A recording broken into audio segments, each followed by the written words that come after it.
Hi, all. So I am here with John Kiriakou, who I have known about for years. A lot of people listening to this probably don't. And that's why I'm doing this, because I think this is an important issue for just regular people to know about, not just people that are informed. So John was a CIA analyst for years. He'll tell his story, and is a whistleblower about the torture that we've committed and probably still are committing. We'll get to that. And so would you just give like a brief introduction for the people who don't know what the basis of your case is and where this started? Sure. I'm John Kiriakou. I was a CIA officer for 15 years. The first half of my career was in analysis. The second half was in counterterrorism operations. I was the chief of CIA counterterrorism operations in Pakistan after the 9/11 attacks. And in that job, in March of 2002, I led the capture of, I'm not allowed to say the number still, but many dozens of Al-Qaeda operatives during a series of raids, including Abu Zubaydah, who we believed at the time was the number 3 in Al-Qaeda. He wasn't the number 3, but he was a very bad guy. And after I returned to headquarters, Abu Zubaydah was moved on to a secret prison where he was tortured. I objected to the torture. I was the only person of 14 who were asked if they wanted to be trained in torture techniques who declined. I said that I had an ethical and moral problem with it. And finally, in December of 2007, I blew the whistle on the CIA's torture program in an interview with ABC News. Okay. And I mean, for most people, and I know for myself, what we remember is hearing about is waterboarding. Right.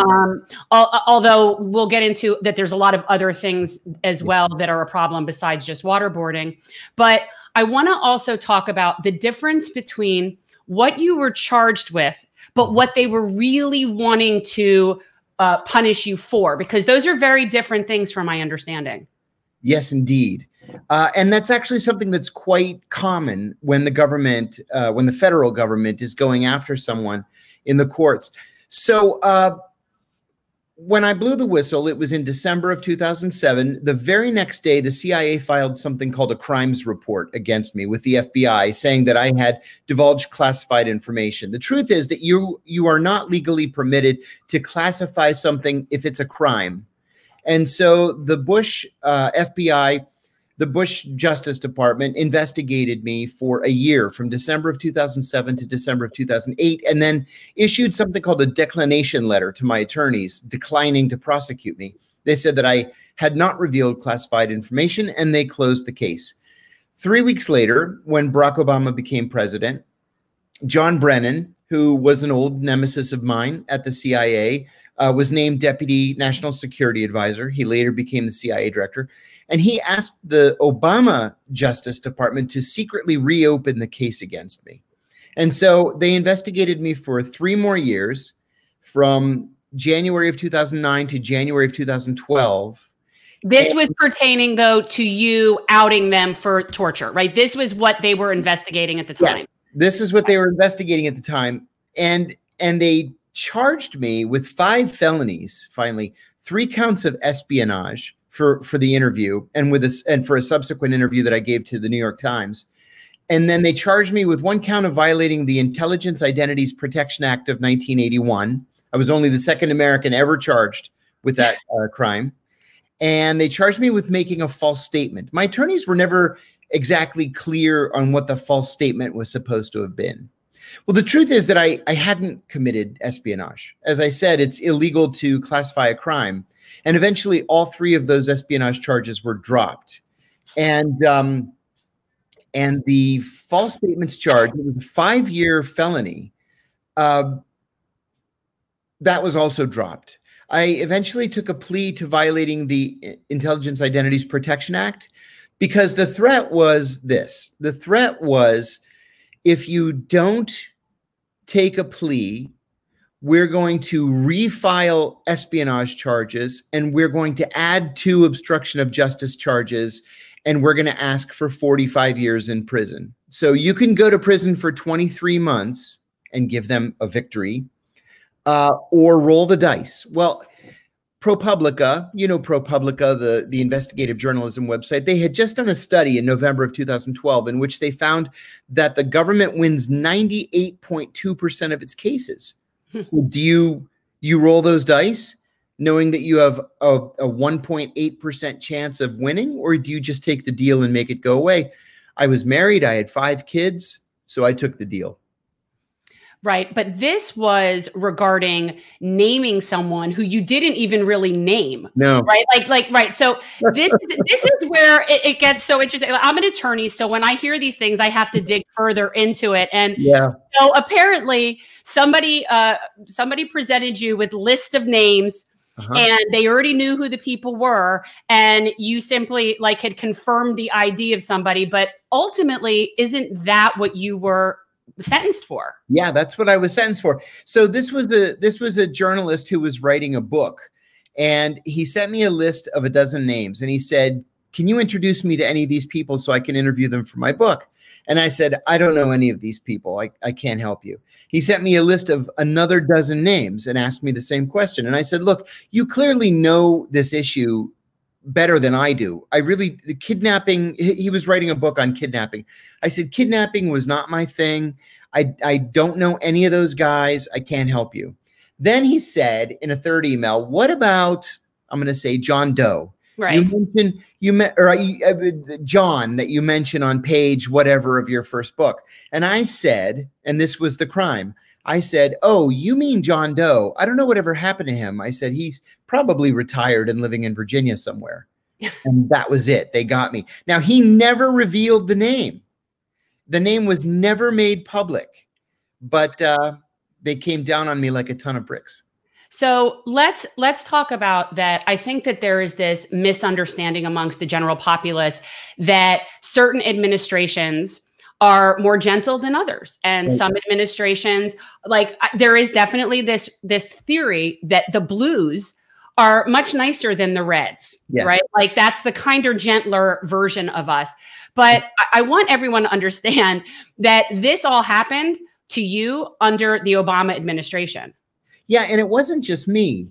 The Espionage Act is usually not, or historically has not been used as a weapon.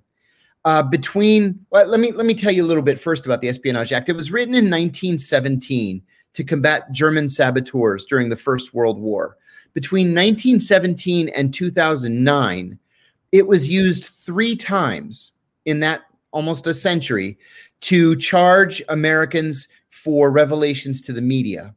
Just under Barack Obama, from 2009 to 2017, January to January, he charged 8 people, almost 3 times all previous presidents combined, with espionage for speaking to the press.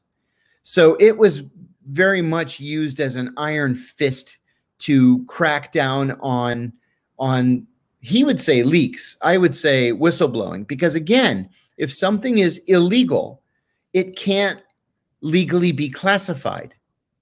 But yeah, I think that's an important thing that people don't understand. And I think that they do use terminology like a leak instead of a whistleblower, because it just sort of criminalizes it as opposed to reveres it. And someone like me thinks we should be building monuments to, Ed Snowden. Yeah. So, so it's very interesting how they do that. And obviously it's to mislead the general population so that there's no support and real knowledge of what's going on. So have things changed from one administration to the next regarding our torture policies and regarding what we are doing? If you could talk about that, like what you saw as a transition between maybe different administrations to where we are now. That's a tough question. And it's because there are so many ethical gray areas involved in it. It was during the Bush administration, of course, that we had a formal torture program and that we had a formal system of secret prisons, this archipelago of secret prisons spread all around the world. That was supposedly shut down after my revelations. John McCain at least said on the floor of the Senate that because I had gone public, the CIA ended the program and shut down the prisons between 2005 and finally 2007 when I went public. The deal that was eventually worked out between Congress and the Obama administration was then to have even civilian agencies like the CIA, like Homeland Security, follow the Army Field Manual. So if it says in the Army Field Manual, you can't torture, you can't waterboard, then you can't torture and you can't waterboard. The problem is that's an executive branch document. It's not necessarily a legal document. And so all anybody would have to do if they want to reinstitute a torture program is to just change the Army Field Manual. That's all you have to do. You don't need congressional approval for that. You don't even need a presidential finding for that. You just do it. So this ban that we have on torture now is tenuous. With that said, we're still seeing reports, not a lot, but enough to be worrisome, that CIA officers, Homeland Security officers, military personnel are torturing prisoners. We get these reports mostly from Afghanistan, sometimes from Syria, Somalia, elsewhere, and they're not being punished for it. Why not? Where are the congressional oversight committees? Why isn't the Intelligence Committee looking into this, or the Armed Services Committee, or the Homeland Security Committee? If we have these laws on the books banning torture, then let's ban torture, by God. Don't Right. let the American people guess at it. And let's talk about another thing, which is also very important to this, is that it doesn't work. So that's the thing that amazes me, is that it's not even effective. So if this were an effective method and it saved lives and it's still illegal, but it doesn't even work. No, the CIA has an army of psychiatrists and psychologists on staff, not just contractors, although there are contractors as well. But there's an army within a group called the Office of Medical Services, OMS, at the CIA. And like Dr. Mengele, these guys and women were going out to secret sites to ensure that the prisoners didn't crack, that the torture stopped just at the point where they were going to crack, so that they could rest a little bit and then be tortured more later, right? Well, you can't do things like that. The Hippocratic Oath begins, first, do no harm. We know from declassified cables and from the Senate torture report that there were physicians and psychologists and psychiatrists who were objecting to the torture, and then some of them electing to return to headquarters, but nobody went public. Nobody said anything. Finally, what they did say to the Senate Intelligence Committee was that the torture just simply didn't work. A victim of torture will tell you literally anything that they think you want to hear just to get you to stop torturing them. You know, our own prisoners during the Vietnam War have talked about this, that they were being tortured, and when asked to give names, for example, they would name the starting lineup for the Green Bay Packers, or they would make up the names of ships and make up locations for these ships in the South China Sea, just anything to get their torturers to stop. Well, that's what happened with us. And that's not even going into the fact that so many CIA officers went over and above what they were authorized to do by the Justice Department, causing permanent damage to prisoners. I mean, like brain damage, to the point where these prisoners are unable to participate in their own defenses.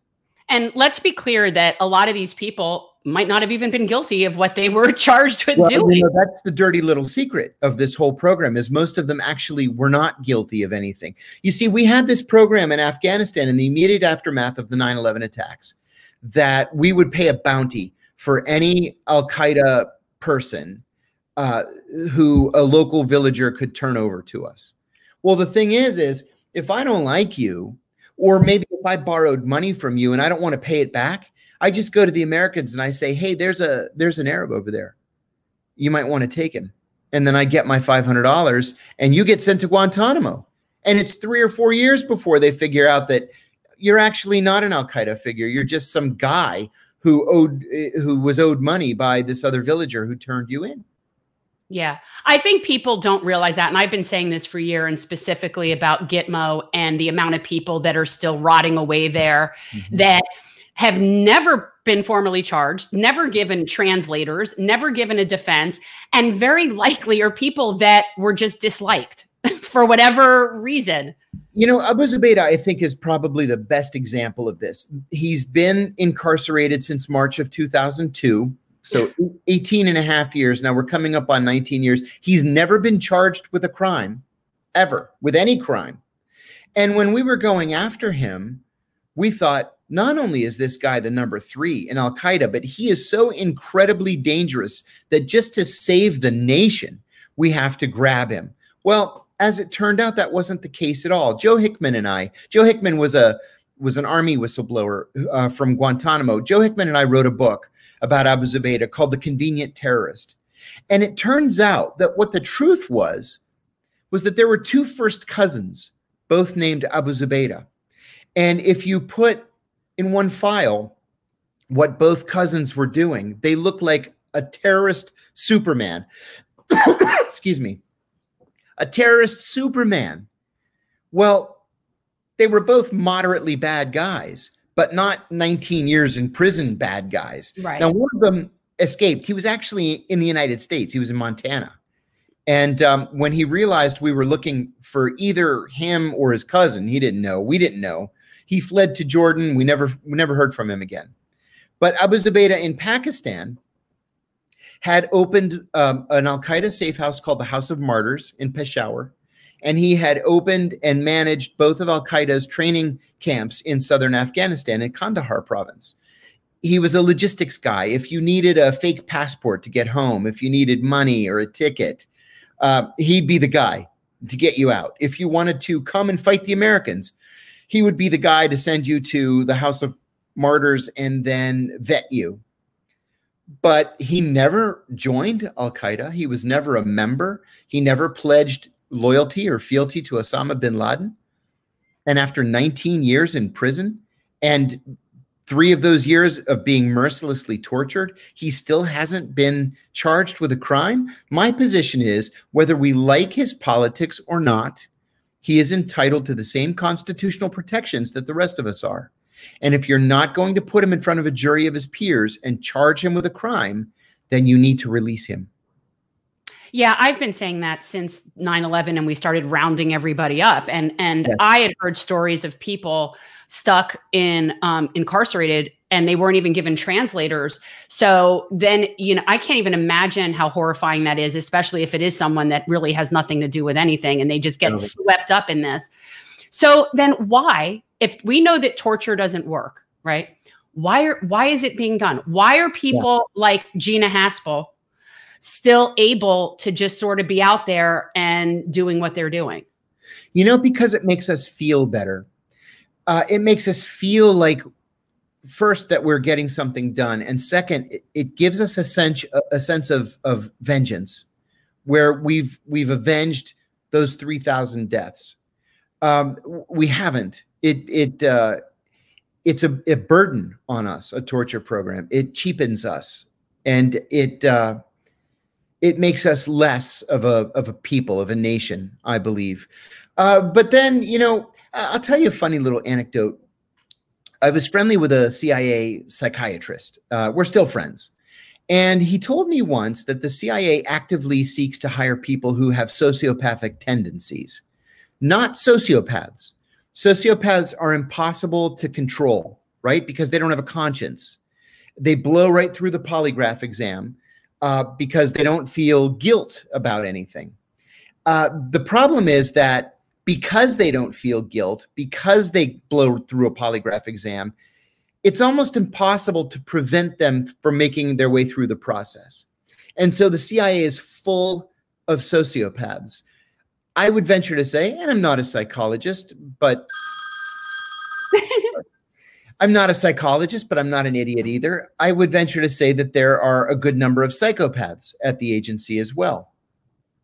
And we know from psychological studies on US business leaders, most prominently in the book, the Sociopath Next Door, that people who are sociopaths are comfortable climbing to the top on the backs of the people around them.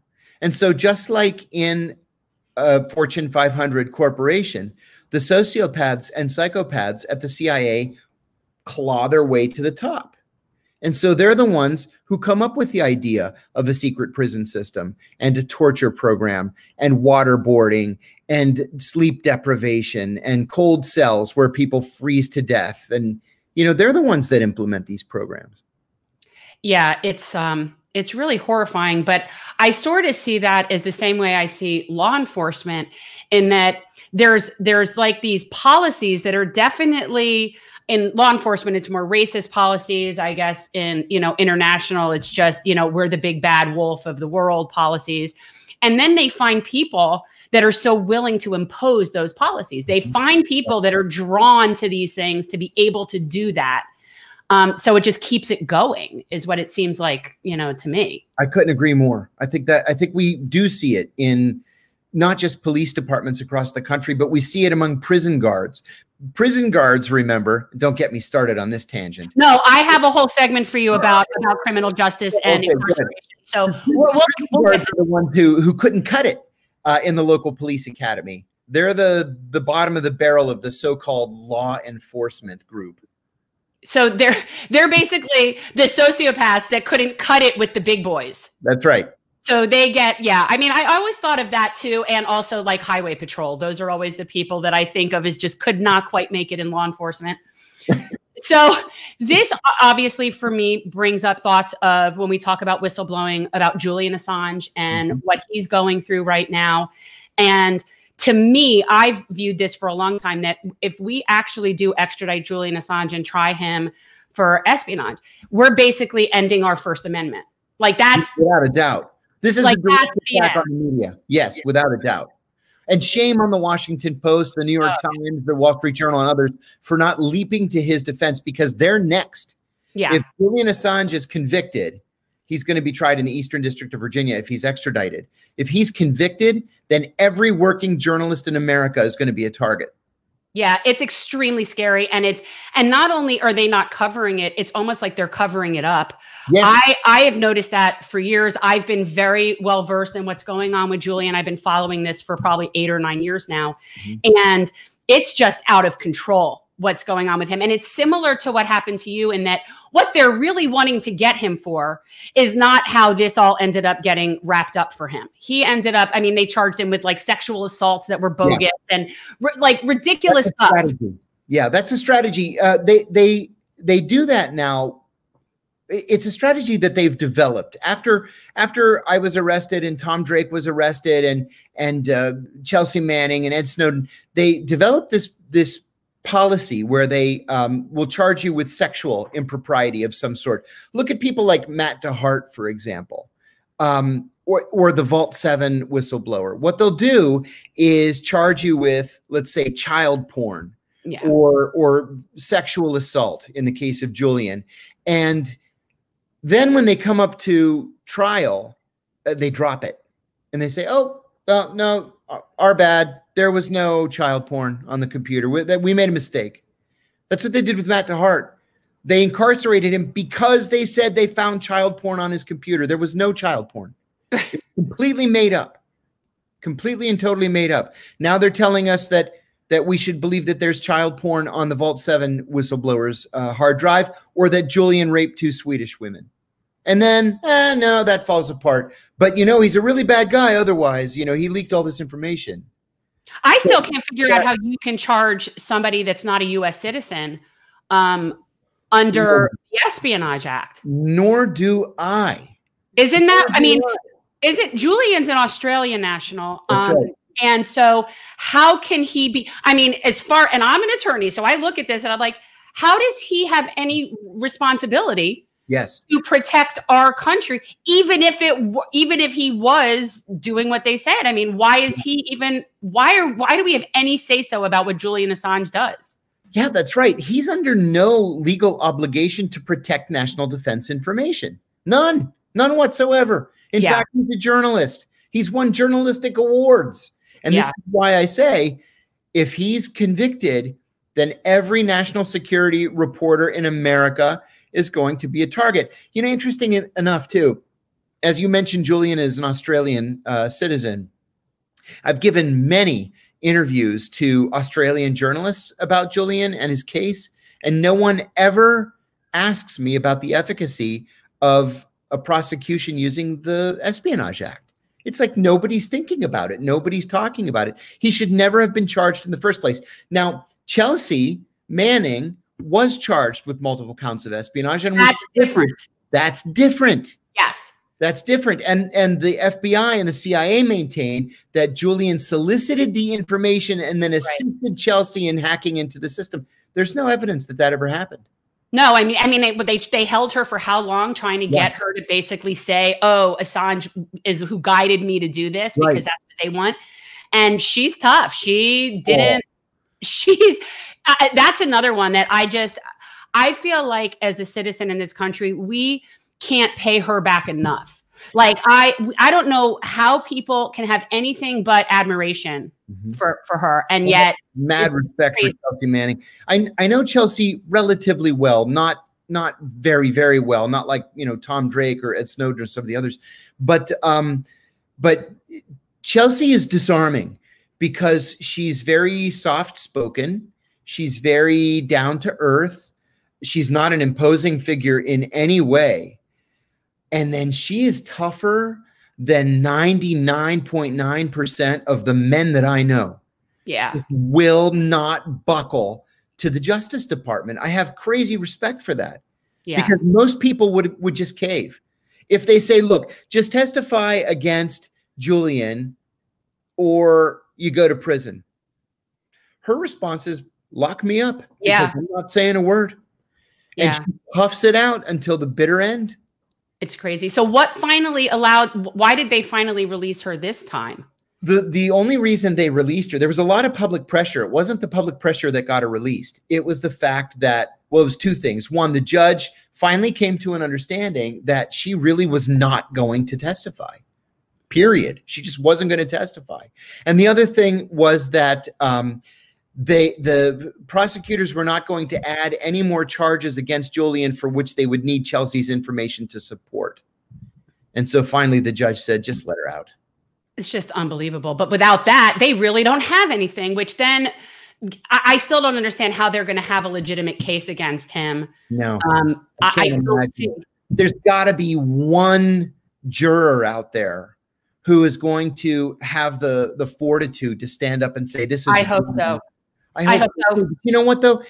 I'll tell you another little anecdote about my own case. My best friend's wife has an uncle who happened to be O.J. Simpson's jury consultant. That's random. Okay. Yeah, totally random. Washington's a very small town. Yeah. So God bless him. He flew up here from Dallas. We got him a security clearance. He went through all the paperwork. I had 15,000 pages of classified documents that we were using for my defense. And then we all got together for a meeting at the attorney's conference room. And he said, look, if this were any other district in America besides the Eastern District of Virginia, he said, I'd say, let's go for it. We're going to win this thing. You haven't done anything wrong. But the Eastern District of Virginia, they call it the espionage court for a reason, because no national security defendant has ever won a case there. So he said, look at your jury. Your jury would be made up of people from the CIA, the Pentagon, the FBI, the Department of Homeland Security, and a myriad of intelligence community contractors or their relatives. He said, you don't stand a chance. Yeah. Just take the deal. And so I took the deal. Yeah, no, and we railroad people for everything all the time. So it's not even remotely surprising to me. And coming from a criminal defense background, this is not uncommon by any stretch. What can we do for whistleblowers? Because obviously there's beyond blackballing and ghosting from mainstream media. And, independent media does a decent job. I mean, obviously I've seen you on shows and I've seen good coverage of Julian and there are things out there, but is there anything or think of that we can do so that more people can understand what's going on here? That's a very tough question. It's far tougher than it sounds. And people ask me all the time, and I don't really have a perfect answer. So I'll tell you what I generally tell people. It's incumbent upon all of us to constantly be out there talking about these issues. This show, this topic is a public service. Yeah. People need to hear these issues because they're important to all of us. They're really critical. Number two, we have to ride our elected officials. We have to call them and write them and email them and demand that they support national security whistleblowers. We have to demand real congressional oversight of organizations like the CIA and NSA and the FBI and the rest of them. Yeah. Because otherwise, just by their very nature, they run rampant, roughshod over our civil liberties. And let me explain to people that are listening, because a lot of people listen to this are probably newbies to a lot of this stuff. And that is what we refer to as the deep state for people that are listening. When I say deep state, we're talking about these executive branch federal agencies that have no accountability to the American people. And basically, they have been in charge for a very long time. This goes back 60 years already, at least with those, in terms of just complete running amok. And no president that in my lifetime has even attempted to really rein that in. Yeah, no president. And you made a point when we first started the show, first started talking, that it doesn't matter if it's a red administration or a blue administration. You know, George W. Bush killed 4 people with the use of a drone in his last month as president. Barack Obama killed 424 people with drones in his last month as president. So this isn't exclusive to the Republicans. The Republicans aren't the ones who decided they're going to be jerks to whistleblowers and they're going to use the Espionage Act. This is most certainly bipartisan in nature. You know, I gave an interview to a Chilean newspaper the week that Donald Trump was elected president. And they interviewed me, they interviewed Tom Drake from NSA, and they interviewed Ed Snowden. And they asked all of us if we thought things would be better under Donald Trump or worse under Donald Trump for national security whistleblowers. I foolishly said that I was cautiously optimistic because they couldn't possibly get any worse than they were under Barack Obama. Never say that. It was a stupid mistake because, of course, things got worse almost instantaneously. Yeah. We have Reality Winner serving 5.5 years. She's an NSA whistleblower. We have Terry Albury, who actually is getting out of prison a week from today. The FBI whistleblower. And we know from Jeff Sessions, the former attorney general, and his big mouth, that there are 123 active national security investigations going on right now. So it's far worse than Barack Obama. Yeah. And the sentences are longer than they were under Barack Obama. So how would you foresee, what do you anticipate that we're going to see under a Joe Biden administration regarding some of this and our foreign policy? Obviously, I see him as Obama 2.0. You took the words right out of my mouth. I see Kamala as Hillary in a Kamala suit. Yep. So Kamala's a career prosecutor. Yeah. Imagine the thousands of lives that she ruined by sending people to prison for long stretches for having, personal use drugs. So you don't have any high hopes for the Biden administration for anything? No, so I don't. Let's talk about that since we're talking about prosecution, because this sort of brings us to, I see you as a very unique source for a couple of reasons, because I see you as someone who has experience with obviously whistleblowing and what's going on with our CIA and the military, but also a real inside side view of what it's like to be incarcerated in this country and see from inside what the criminal justice system is here. Yeah. And I can't help but see parallels between when you talk about like torture that we do to people across the globe. I can't help but draw parallels to how we treat our inmates that are incarcerated in a lot of cases. And so I was wondering if you could talk about examples of that you might have seen or that you know of where our system here in this country is what we would consider to be acting amorally in how we treat our incarcerated citizens. Oh. We don't have time for that conversation. No. I'll give you a couple examples. But I'm right, is that if there is a parallel, like it's the same thing. You are 100% right. So listen, the United Nations has declared our use of solitary confinement to be a form of torture, right? International standards are that someone can't be held in solitary confinement for more than 14 days. We have prisoners who have been in solitary confinement, and I mean solitary, no contact with another human being for more than 40 years. 40 years. You lose your mind after a couple of months. Yeah, I think to me, when you say 14 days, I think that, you know, to me, 2 or 3 days would feel like 14 days. If you're sleeping on a steel slab with a small sink and a toilet. Your room is 6 by 10 feet, and all you can do is walk in circles. You know, they say that you are allowed 1 hour of exercise every day, that it's 23 hours of solitary. That's nonsense. What that 1 hour of exercise is, that there's a steel door at the back of your cell, and it leads out into a cage that's another 6 by 10 feet. And so you can walk in a little circle outside for 1 hour. And that's it. It's still solitary.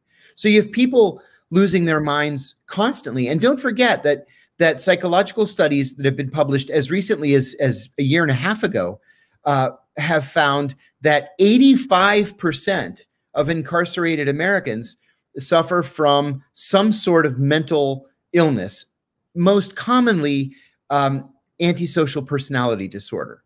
So you're already kind of on the edge. Besides the fact that everybody in prison is depressed, lots of people are bipolar, some are schizophrenic. We used to have this thing called zombie pill line, where, you know, if you need insulin, you get in line at 6 a.m. and 6 p.m. and they give you your insulin. But if you're insane, you get in line at 7 p.m. and you get your pills that turn you into a zombie. And so we called it zombie pill line. There was a guy in solitary confinement in my prison who had been in for so long and was so desperate to get out that he smashed the window of the cell and ate the broken glass. And then he called for help and he said, "I ate broken glass." And they told him, "Tough luck." Well, the glass shredded his stomach and he ended up bleeding to death. And that kind of thing happens all the time. I'll give you another example. When I first got to prison, I went to my case manager and I said, "Listen, I've got a master's degree in Middle Eastern studies, policy analysis. I did my PhD coursework in international affairs. I'd be happy to teach a GED class if you want me to. Can I swear on this show?" Absolutely. Okay. And he looked at me and he said, "Kyriakou, if I want you to teach a fucking class, I'll ask you to teach a fucking class." And they made me a janitor in the chapel. That was my job. I think a lot of this also goes to the privatization and the profit motive. It's far worse in private prisons. This was a federal prison, so this was government. But you're right, the private prisons are far worse because of the profit motive. The only way they can make a profit is to cut back on food and on medicine. Remind me of that. I'm going to come back to that in a moment. So I was in the chapel, and every day I would walk past this one guy's cell. He was an older Italian guy, and I liked him a lot. I liked all the Italians. So he was kind of doubled over one day, and I said, "Hey man, what's wrong?" He said, "Man, my back is killing me, like really killing me. I can't sleep or anything." And I said, "Oh, you should go to the medical unit." He goes down there and they did what they do for everybody, no matter what your complaint is. They gave him Tylenol. And then I saw him, I don't know, a couple weeks later, and he had a walker. And I said, "Is your back that bad?" And he said, "I feel like I'm paralyzed." And he said, "Every time I go to medical, they give me Tylenol." So a couple of more weeks pass and I see him in a wheelchair. So I went to the chaplain and I said, "Chaplain, you've got to do something about this. They're not paying any attention to him at medical, and something is clearly wrong with him." So the chaplain, to his credit, weighed in. The chaplain was the only decent human being I met in the entire system.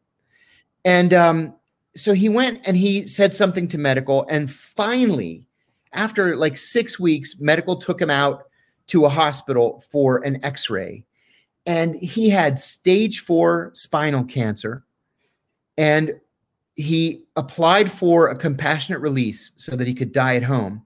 The warden went to his cell and told him that if he would sign a paper saying that that they treated him appropriately in medical, they would let him go.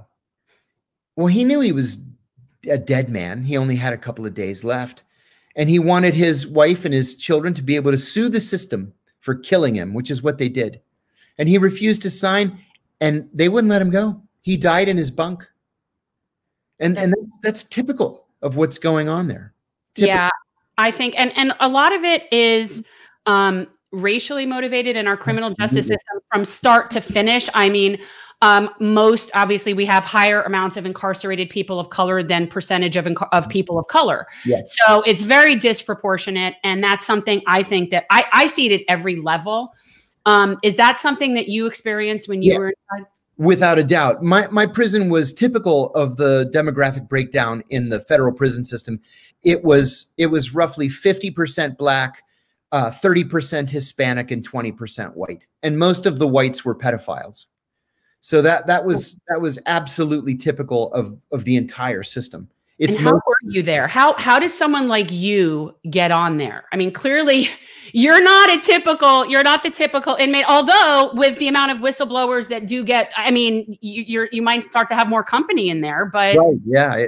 How does someone like you're very nice, you're pretty, you know, you're not, you don't strike me as prison material. So how, no. I mean, that's 23 months is a long time. It's a long time. It's a long time. I said to one of the Italians before I answer your question, we were on a walk together, and he was a senior captain in the Bonanno crime family and had been in prison much of his adult life. So we're walking around the track, and he asked me how much time I had. And I said 2 years. Feels like 20 years. And he said, 2 years, you could do that standing on your head. And I said, I don't know, man. I don't know how I'm going to get through this. I had only been in about 6 weeks. And he said, let me give you some advice. If anybody asks you how much time you have, you tell them 5 years. Because if they hear that your sentence is so short, they're going to kick your ass. And so I began telling everybody that I had 5 years. And then when it came time to leave, I was gone. What happens is when people see on the checkout sheet that you're leaving the next day, a gang of people will come into your cell and just beat the shit out of you just because they're jealous that it's not them. Yeah, yeah. So you asked me how I got into that prison. There's a story there. So when I agreed to take the plea and was sentenced, my lawyers asked the judge if she would send me to a minimum security work camp. Well, minimum security camps are always across the street from a higher security prison, because when there's a riot, it's the campers who then go across the street to the main prison, and they do the cooking and the laundry and the sweeping and scrubbing the floors and stuff like that. So the judge asked the prosecutors, any objection? They said, no objection. Well, the thing about the camp is there are no bars on the windows. The doors are unlocked. There are no fences. You're free to come and go as you please. You're on your honor not to abscond. And frankly, most of the prisoners work in town at the local college, you know, as janitors or whatever. So it's like a work release. Like you get daytime. Yeah. You sleep in the prison, but you work outside. Okay. So the prosecution had no objection, and she said, you know, so ordered. So I go, prison is the oddest thing. You just drive up to the prison and knock on the door and turn yourself in. So that's what I did. A documentary film crew, one of my lawyers, and my cousin and his son all drove me up there. And I went to the camp, and they said, you have to go across the street to the main prison first and check in and then come back over here. And I said, okay. So I went over to the prison and said, I'm John Kiriakou. I'm here to turn myself in. And they put me through the metal detector and frisked me. And then the cop starts to lead me around to the back of the prison. And I said, no. I said, I'm supposed to be over here at the camp. And he laughed at me and he said, not according to my paperwork, you're not. And I told myself, take it easy. There's nothing you can do. If you raise a fuss, they're going to put you in solitary. So I didn't say a word. It took me 5 days before I got access to a telephone. And I called my lawyer, one of my 11 lawyers, the one who I liked and trusted the most. And I said, hey, they put me in the actual prison with the mafia dons and the drug kingpins and the perverts. I said, what do I do? And he said, oh my gosh, well, we could file a motion, but it'll be 2 years before we get a court hearing. You'll be home by then. He said, I'm sorry, buddy, you're going to have to tough it out. And so I decided, you know what? You're trained for this. You've lived in far worse places than this, far more dangerous places than this. I said, I'm going to fall back on my CIA training, and I'm going to make sure that I remain at the top of the heap. I actually wrote a book about it that won one of the country's most prestigious literary awards. It's called Doing Time Like a Spy, How the CIA Taught Me to Survive and Thrive in Prison. And I use these 20 life lessons that the CIA taught us in training to make sure that I was safe and I was at the top of the social heap and nobody messed with me. And I'll tell you, in 23 months, nobody messed with me. So getting out, when you come out of there, I mean, now you have obviously a felony on your record, which is a big deal, especially for someone who's coming from an academic and professional background. That's not the kind of thing that you normally would have to deal with. So what do you do with that? Oh, that's a really great question. And it was a very difficult thing. You know, people don't realize that when you have a felony, there's no such thing as having paid your debt to society. You're always a felon. You can't vote. You can't hold a professional license. Like how that has anything to do with professional licenses, I have no idea. You can't ever own a gun again. I don't know what it has to do with voting, to be honest. I've never understood the connection. Nor did I, although I had kind of a good experience with that. I can tell you about it in a minute. But you get out, they didn't put me in, but they assigned me to a halfway house. I so angered the warden by writing a blog and smuggling it out of prison that I didn't get any halfway house time, not a single day. I had to do my entire sentence, not a single day off. So they assigned me to this halfway house called Hope Village, which has since been closed. We used to call it either Hopeless Village or Abandon All Hope Village. 140 men. They had one job posted on the job board, and it was to work at a car wash for 140 men. So you get out and they say, you have 90 days to find a job. And if you can't, you go back in for the next 7 months. And you can't find a job because how can you possibly find a job? You're a felon. How are you going to find a job? So I was lucky. I was luckier than the other 139 guys in there because I was kind of famous. And so I had a think tank, a progressive think tank that reached out to me and said, we can't pay you much. We can only pay you minimum wage, but it's a job. So I took that.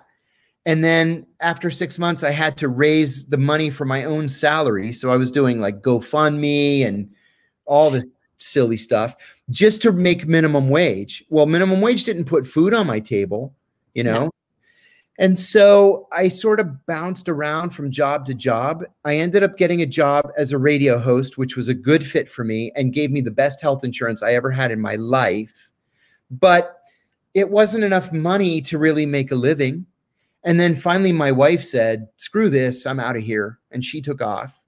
So, you know, here I am, I'm in my mid 50s and I had to start all over again. What really saved me, and this is unique to me, this is not, I'm far luckier than any other felon. Far luckier. Is that I'm a national hero in Greece. When I first got in trouble, the Greek ambassador approached me and he said, what can we do to be helpful? And I said, you could give me Greek citizenship. And he did. So here I'm this guy, the Greeks are fascinated by the CIA. They always have been. So here's this Greek-American CIA guy who made good and blew the whistle and took it on the chin because he wanted to do the right thing and tell the truth. And so the Greek government hired me to write a new whistleblower protection law for them.